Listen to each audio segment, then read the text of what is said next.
I'm Nergis Abıyeva, art historian, creator, and writer from Istanbul.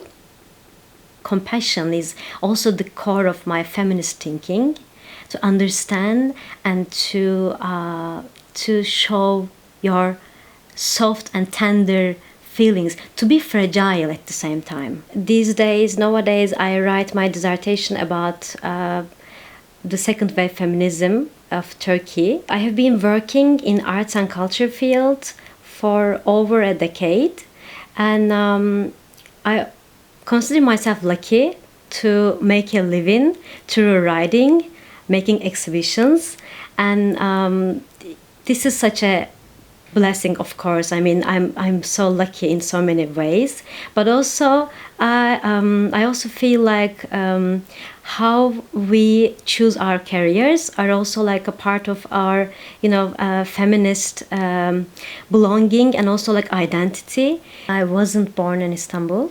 I was born in Azerbaijan, and then we moved to Istanbul when I was 6 years old.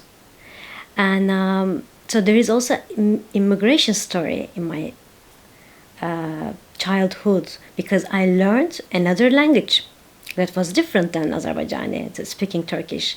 I learned how to read and write in Turkish. I learned like to be in a crowd, like I didn't know anyone when I was there, because in my life in Azerbaijan I was very independent. By the way, I spent very independent childhood. And so after we moved to Istanbul, of course, for me as a child, I mean, there is a traumatizing part of immigration, because you lose your language, you lose, of course, like Turkish and Azerbaijani are kinda similar, familiar as language wise, but to a child mind, it's not familiar at all. I was like, where I am now and what they are speaking, I don't understand anything. It was sometimes for me very much surprising to hear some assumptions about, for example, about my family, because we had like three sisters. And in the street, I was getting questions. Oh, your parents tried to make you one of your boy, kinda questions like that, quoting Agnes Varda's very famous words. I wish I was a joyful feminist, but I was very angry. I remember how I discovered literature. I wanted to escape, and I tried to use archives. I try to use art historical texts or other texts, and to see them if they can also create new questions for the future. It's because it's also like we want to make a difference, of course, in the future. Like we are always excited about future.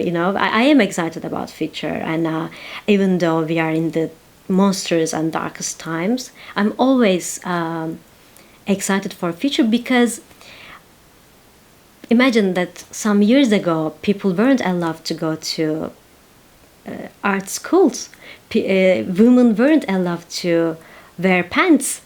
Women weren't allowed to to vote, for example. And those weren't really old ancient times. I mean, we are talking about very, very modern times. Maybe nowadays this is also another question, like for younger creators of my time, because how you think, how you make things, how you work with it, sometimes it's more important than the outcome itself. It is really important, like your methodology, your strategy, and how you feel during the process. I work with artists very closely and very frequently, and it's important, like how can we avoid the hierarchy, and how can we create, let's say, flat hierarchy. But I don't want to actually use the word hierarchy, but let's say like interaction. But we have to, at the very least, listen to each other.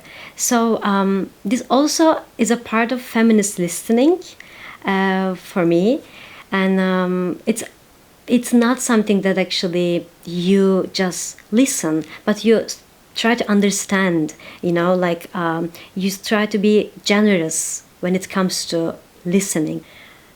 How historically women who shared their experiences were labeled as gossip makers, like gossip, gossip, gossip.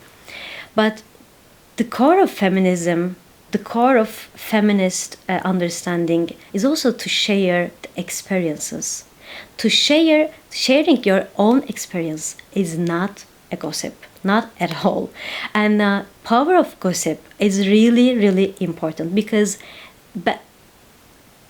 by doing so, you can just understand this is not just about you. This happened to so many people. Feminist legacy is like throughout history, like in this very room, we are surrounded by so many feminist books. And like to go there, sometimes to reread them, to rediscover them, to go there back and forth, and to evoke a new understanding of their writings is very, very important for me. I mean, I'm so lucky because I learned sisterhood at home with my sisters and with my mom. I mean, sharing is caring in so many ways.